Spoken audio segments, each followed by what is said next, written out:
Au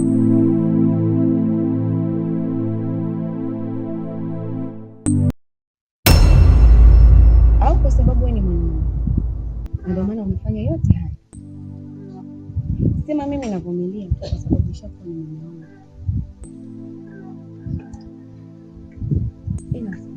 Na jambo lingine nataka kuzungumza. Lipi hilo? Sababu ni amini. Alikuja Kadungu hapa anakutafuta.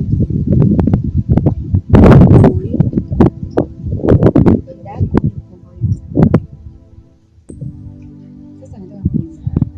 Msamaha huu alikuja kumtafuta kwa sababu gani? Umemfanya nini? Mke wangu Zamisha, kuna mambo mengine unatakiwa uyaache kama yalivyo. Hivi unajua ujeuri wa hili? Unajua kipi cha yule mtoto? Unajua ni kitu gani amefanya huku nilipokwenda? Yule kijana hana adabu hata chembe. Na hicho nilichofanya nikafika kumfunza adabu. Mume wangu, yule kijana hajui chochote kabisa. Mimi nadhani ungemwelewesha tu. Kuyafanya yote kuna umuhimu gani hapa? Na hilo ndilo lililosababisha mimi nikamwacha hai mpaka sasa, kwa sababu ya yule dada yake anayeniheshimu. Kama isingekuwa yule dada yake, wewe unanijua, huwa sicheleweshi mambo. Lakini pia kuhusu swala la msamaha,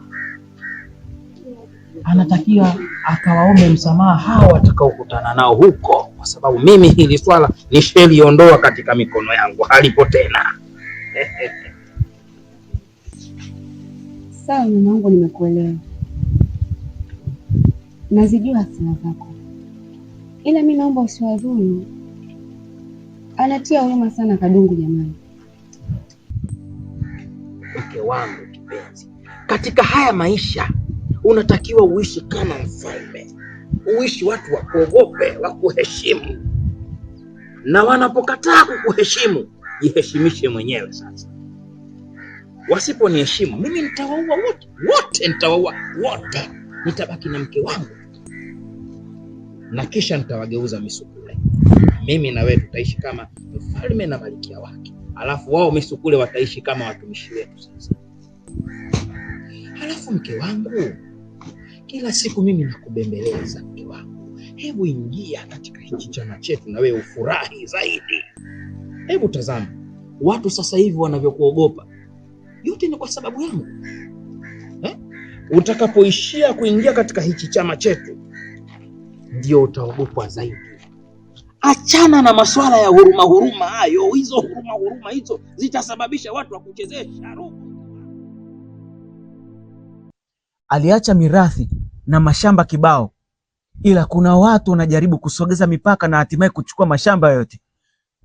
Mimi sigombani, sina bifu, sina chuki na mtu yoyote. Najaribu kumwelekeza ndugu yangu nini sahihi cha kufanya, kuipata haki yetu. Hilo basi. Hilo nikuta kaka. Huu ni mwaka wa 3 mwili ufanye kazi. Hapana kuweza tu kula, kuongea na kusikia. Ndugu yangu. Ila ndugu yangu Makaki, kwani kulikoni mpaka na kukuta unalala hapa, na ninavyokusikia kwa akili zangu na masikio yangu umesema ni miaka 3. Nini shida? Ilikuwa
Baba naomba nisamee babangu. Baba naomba nisamee. Naomba nisamee. Naomba nisamee. We kijana, fumba mdomo wako. Hiki ulichokiona hapa baki nacho moyoni mwako. Ndio mzee wangu. Usije ukathubutu kukizungumza popote pale. Umenielewa? Ndio mzee wangu. Atoka hapa. Toka!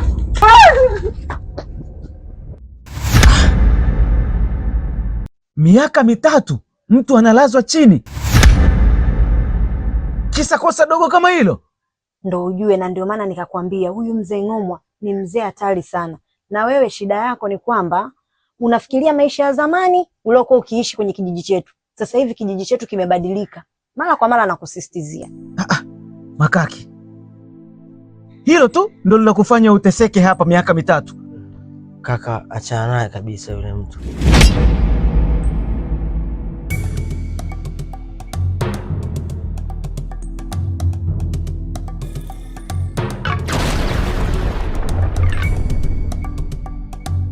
Makaki.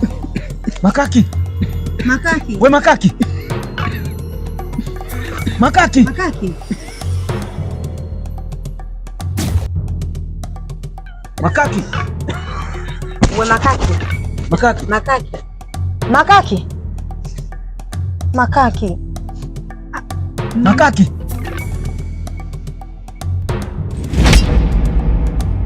Makaki. Makaki. Mimi naona tuondoke alafu tutarudi. Twende.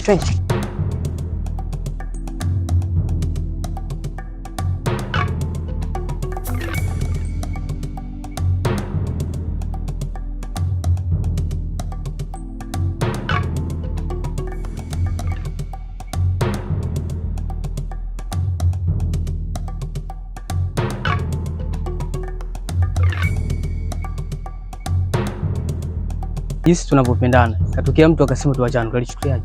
Mimi nitachukulia sawa, kwa sababu siwezi jua kaona mbali kiasi gani baba unifai.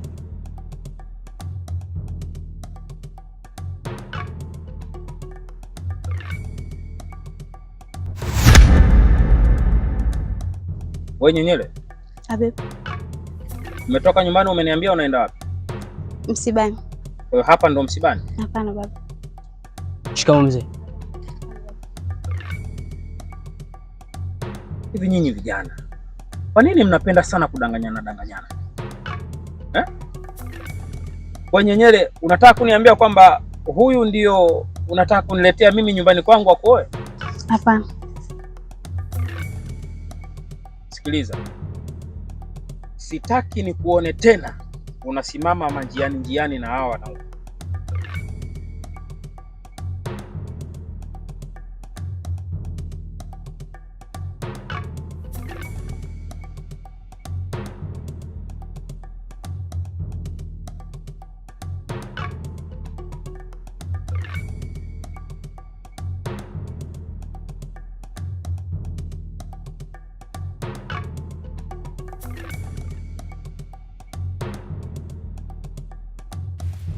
Vipi kakangu?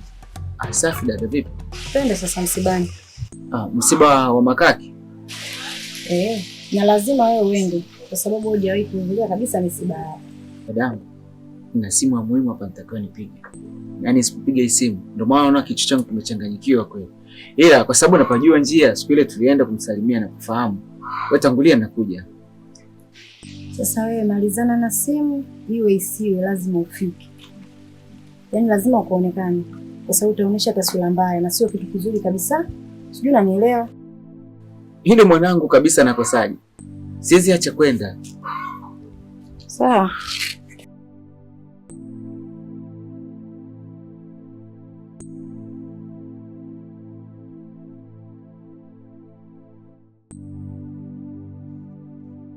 Umenielewa? Sawa. Toka nenda msibani.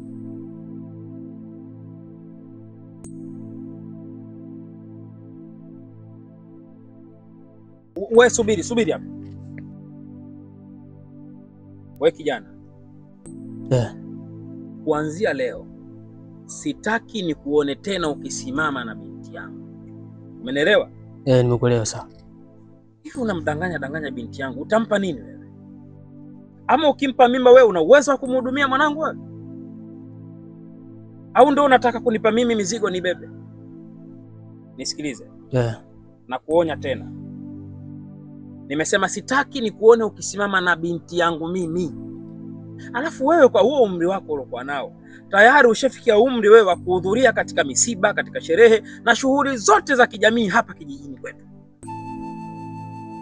Usiwe unajiweka nyuma nyuma. Umenielewa? Twende msibani huko.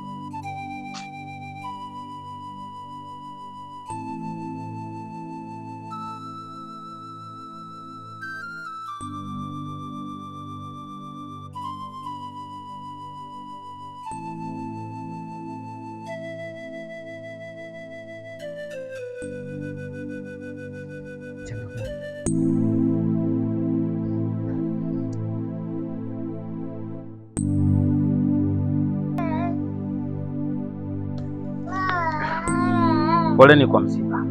Asante.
Jamani, kuna tatizo kidogo limetokea.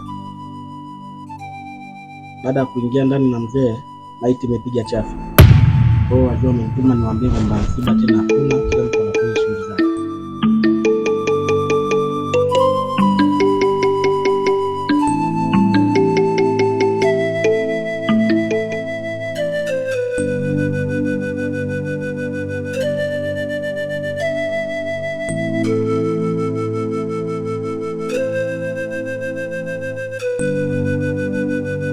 Shoga yangu, aisee, mume wako kiboko.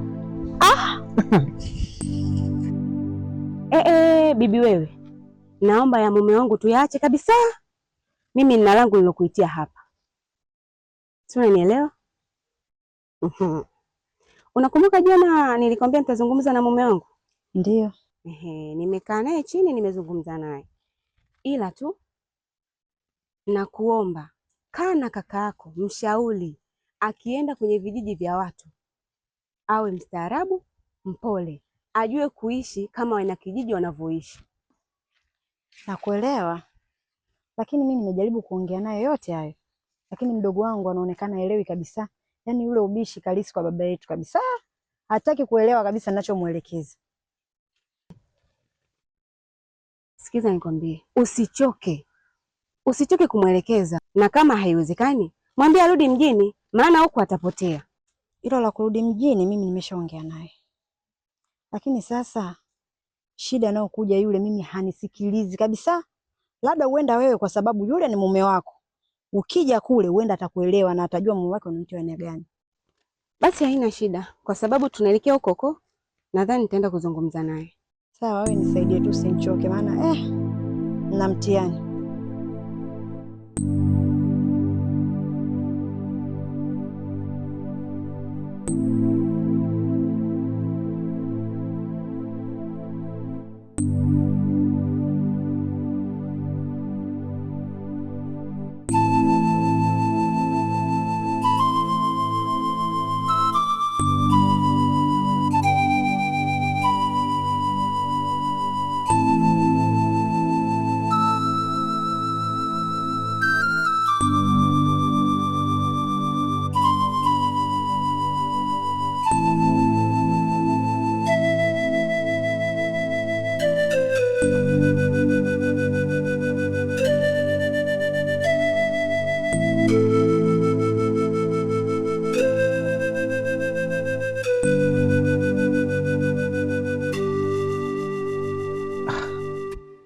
Mambo?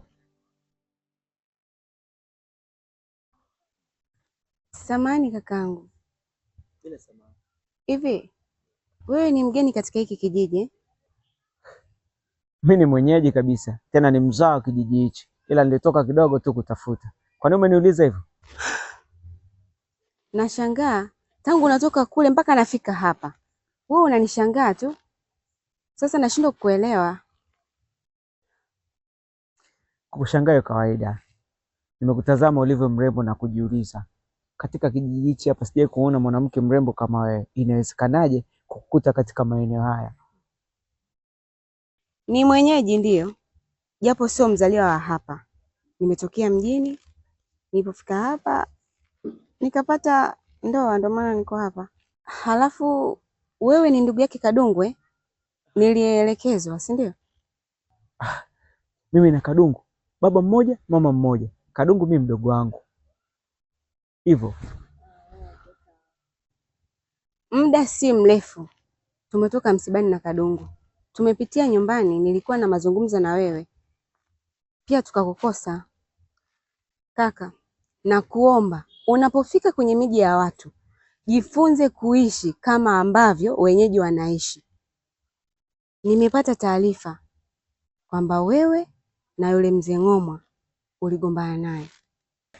Ni kweli dada yangu, ila hizo taarifa umezipata wapi wewe? Huyo adui yako ni mume wangu.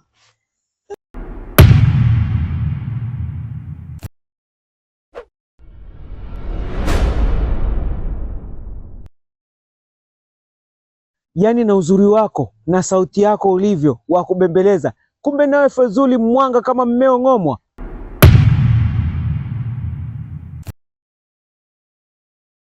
Kaka, katika watu ambao wanapinga uchawi mimi ni mmojawapo. Sipendi na nachukia sana kumwona mume wangu anafanya vituko hapa kijijini. Ningependa nikuombe, sawa? Naomba tafadhali achana kabisa na haya maswala ya kumfatafata huyu mwanaume wangu. Kaka, sitaki kumwona rafiki yangu Kadungu anapitia wakati mgumu, matatizo kwa sababu yako wewe na mzee Ng'omwa, kwa sababu Kadungu ni rafiki yangu, tunashare vitu vingi sana. Dada, kinachoniumiza mimi akili ni urembo wako ulioko nao. Mashallah, umeumbika. Ila kikubwa zaidi kinachonigonga ubongo uliwezaje kuishi na yule kigagula Fedhuli ambaye anaangamiza maisha ya watu? Ila tu mimi ninachokuomba, shikilia huo ushauri wangu. Nadhani umenielewa. Kipoa dadangu. Nimekuelewa.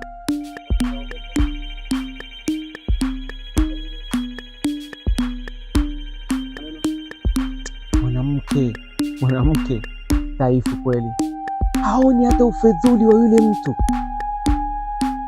Nyama za watu itakuwa zimejaa ndani kwao, lakini hazioni. Bana, wanawake sio kweli.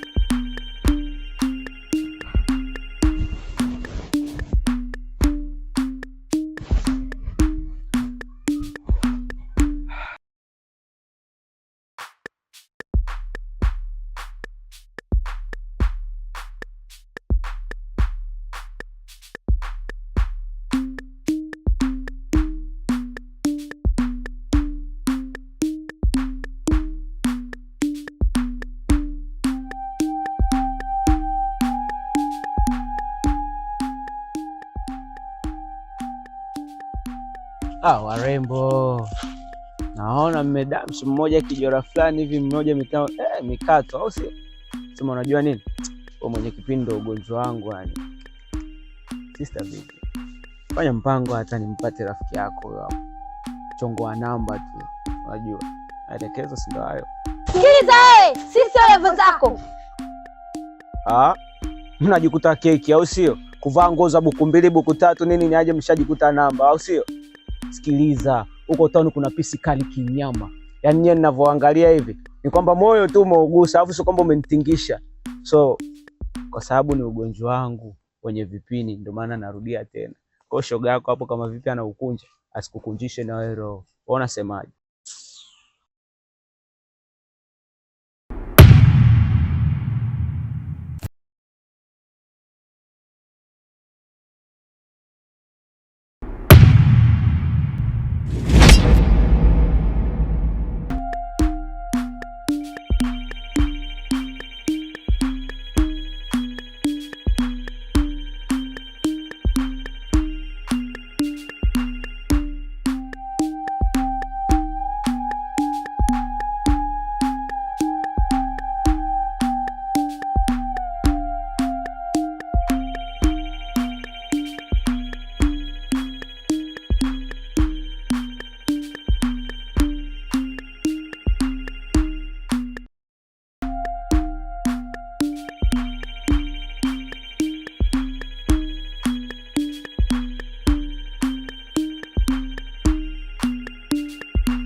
Umeshapata adabu sasa? Umesikia wewe? Maneno yako ulikuwa unatupakazia, unatufananisha na wanawake zako wa mjini, si ndio? Vipi umeona tunafanana? Samanini. Niliwajibu vile kwa sababu na nyinyi mlinijibu kwa nyodo. Hivyo yaishe. Nisameheni. Tena kwa zalazo kwa nazo. Ukatusukuma kuonesha hajauli fadhili, si ndio? Hayo ni mapito tu. Na mimi nina stressi. Kichwa changu kina vitu vingi.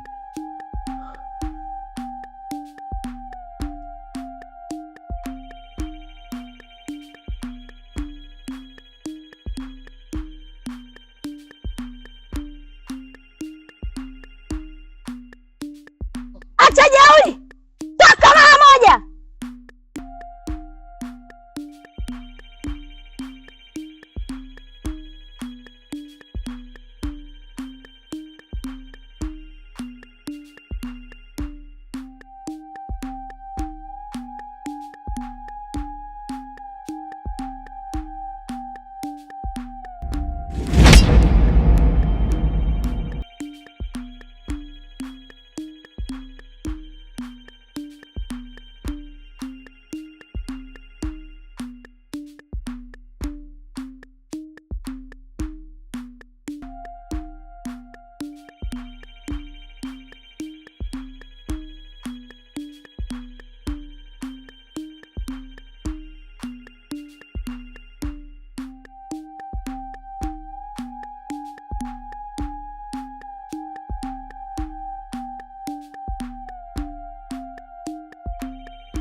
Mungu wangu.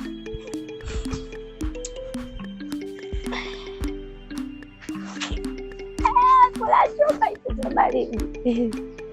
Kula chuma.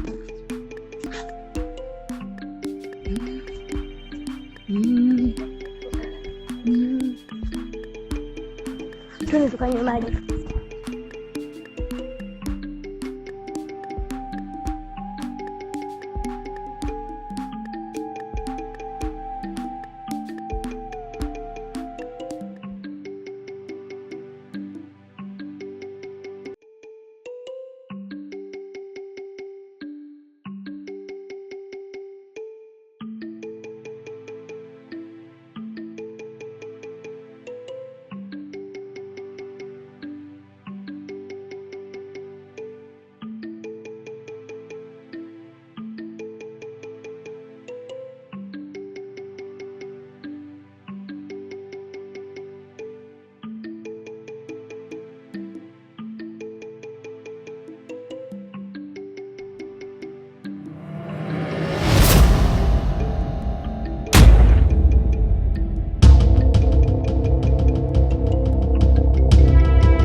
Vipi dada? Nahitaji nikwambie kitu. Sihitaji mazoea na wewe, sihitaji ukaribu na wewe, sawa? Tena iwe mwanzo na mwisho kunisimamisha hovyo.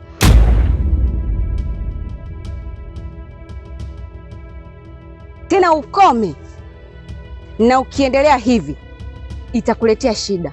Sijui unanielewa? Dada, kati yako wewe na mimi nani alimsimamisha mwenzake?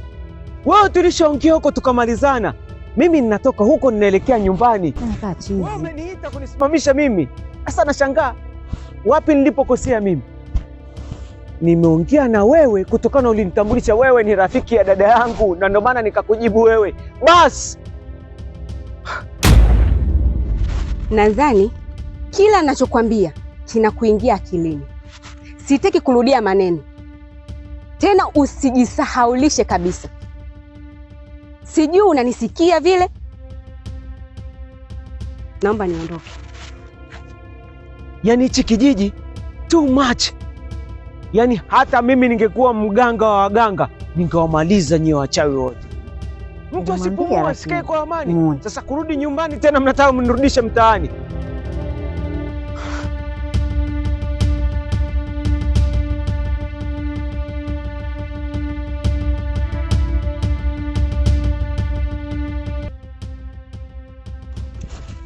Dada. Yaani wewe ushaanza kulanduka, ushakuwa chizi. Nilikwambia wewe. Haya unachosimama pale unaongeongea peke yako kama chizi kitu gani? Mimi nimekuona nikiwa na akili zangu timamu pale umesimama peke yako unaongea kama chizi. Mimi nilikwambia, huu mji huu. Haya ona sasa umekuwa kaza mwamwa. Dada, kwa hiyo unaniona mimi zimeniruka, sio? Ingekuwa mimi zimeniruka nisingekuwa naongea na wewe hapa sasa hivi kiufasaha. Iko hivi. Shoga yako kipenzi, sema nimemsahau jina tu kidogo. Ila ameniambia mmetoka wote pia kwenye msiba. Nimeshaongea naye nyuma kule. Hapa ananiita, "Mjebi, subiri naomba kuongea nawe." Ananiambia usinisimamishe katika njia. Ukikutana na mimi usiongee na mimi chochote. Kata mazoea na mimi. Wakati yeye ndo aliyenisimamisha. Haya, sasa kama uliongea naye vizuri kule, unasemaje tena pale amekufuata na amekukela? Hivi mimi nakwambia nini? Nimekwambia nilikuwa naongea na shoga yako, ona na mimi niko kama za mwamo. Unaona kwamba zimenicheza au sio?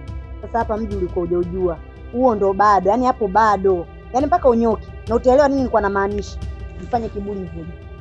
Nimekwambia mpigie shoga yako, mwambie mazoea asinizoee. Mimi sichomokei.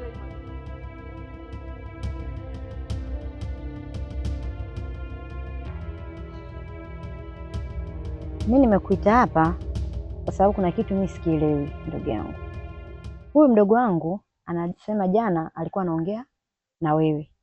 Lakini mimi nilivyokuwa namuona nilikuwa nimemwona peke yake. Na ndio maana nikakuita wewe na wewe tena ulivyoniambia kwamba uliongea naye muda ule na hujamfokea. Nimeona sielewi.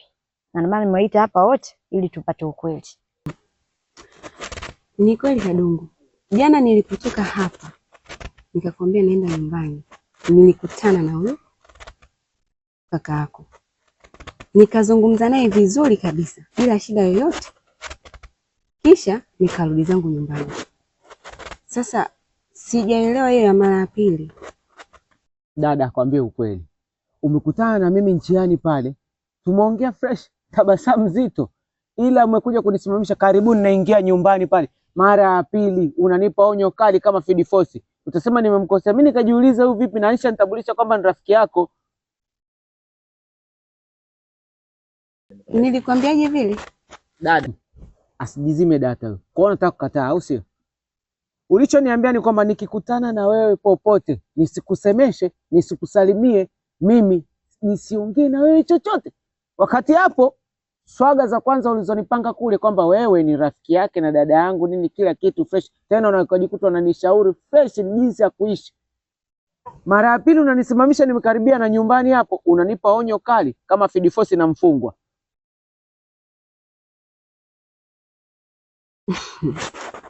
Sasa nimeelewa. Alokuja pale sikuwa mimi. Alikuwa mume wangu. Ila alikuja kwa njia ya mwili wangu mimi. Mume wako naongea na wewe kabisa, tena unaniambia wewe mbele yangu macho yangu haya mawili. Sikuja mimi. alokuja ni mume wangu na alikuja kwa ombi langu. Mimi ninachokumbuka, tulipokutana pale tulizungumza, tukamalizana. Tena tulizungumza vizuri tu, nikakupa ushauri, kisha nikaondoka zangu. Sasa nikukulomee, mimi nina ugomvi gani na wewe? Unaona mchezo huo? Nilikwambia utayaona mengi. Wewe usiwe mbishi. Mimi anachokiongea naweza nikasema sawa. Kwa sababu mimi nilikuona pale ukiwa peke yako. Na wewe hapa kijijini kwetu upajui. Na ndio maana kuna muda nikakwambia utaviona vingi. Naomba niulize kitu. Mimi nigombane naye huyu kwa kipi? Kwa kosa lipi? Dada, mimi nakuomba endeleeni tu nyie na stori zenu, maana hapa mshaanza kunichanganya akili. Sielewi moja wala mbili. Lakini dada, ongea na rafiki yako basi, ujue tangu nakutana naye nimetokea kumuelewa sana, alafu mimi rijali tangu nifike kijijini hapa. So, ongea naye basi. Toka hapa usiniambie mimi maneno yako hayo. Yaani ile hatujamaliza nataka kuibwa lingine. Ongea naye basi. Nataka kuingilia mititi huku na uweza ugomvi. Mnaenda bwana wewe. Jitie uogopi pako yuko kwenye sahani wewe. Kakako naye ana mambo. Nzoe tu. Nataka kunitafutia janga lingine. Hili nilonalo tu sijamaliza. Nataka tena hilo si ndo jamani. Sio kwa kunisikitisha huko. Mbona tuachane naye. Haya, vipi na wewe? Mbona siku hizi nyumbani kwangu hauji? Yaani kwa bala hili linaloendelea shoga yangu, kwako utanisikia tu. Yaani siwezi kuja kwa sasa hivi. Maana mwenyewe naogopa hatari. Tafuteni balaa tu. Mimi yangu macho.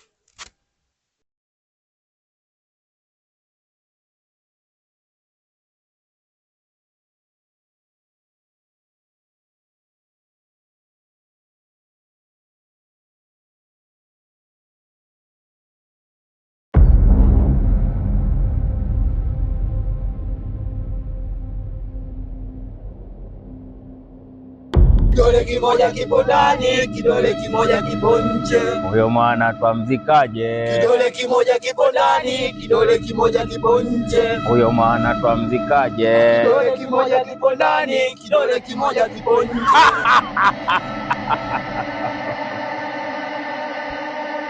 Wanaushirika, leo nimewaita hapa kwa majambo haya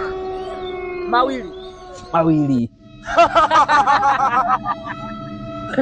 Jambo la kwanza, nataka niwaongezee nguvu kidogo. Lakini jambo la pili, kuna kakijana kameingia hapa kijijini kwetu, kanataka kutuchezea akili sisi.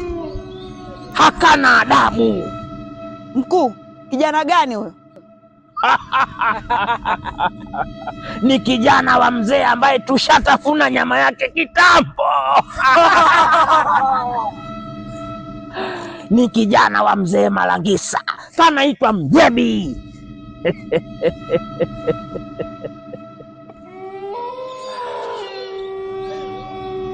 Mkuu, sema kijana wangu. Mjebi ni mtoto mdogo sana kwetu. Huyu kijana wetu hatari sana huyu. Huyu kijana wetu hatari sana. Na ndio mlisi wangu wa baadaye huyu. Sasa basi, wewe ndio mkuu, endelea na majukumu yako yale. Endelea kujifanya upande mwema upande mnafiki. Sawa mkuu. Na wewe ndio mkuu, wewe ndio malaika wetu hapa kijijini. Kiburudisho changu hiki. Ndio mkuu, inatakiwa na iwe fundisho kwa yoyote mwingine atakayekuja kwenye hichi kijiji chetu. Ajue kwamba sisi ndio wenyewe wenye hichi kijiji. Sasa basi, kila mmoja atawanyike aende kwenye majukumu yake, na ndio maana tumeitana hapa kwa uchache. Sawa mkuu. Huyo mwana twamzikaje? Kidole kimoja kipo ndani, kidole kimoja kipo nje. Huyo mwana twamzikaje? Kidole kimoja kipo ndani, kidole kimoja kipo nje.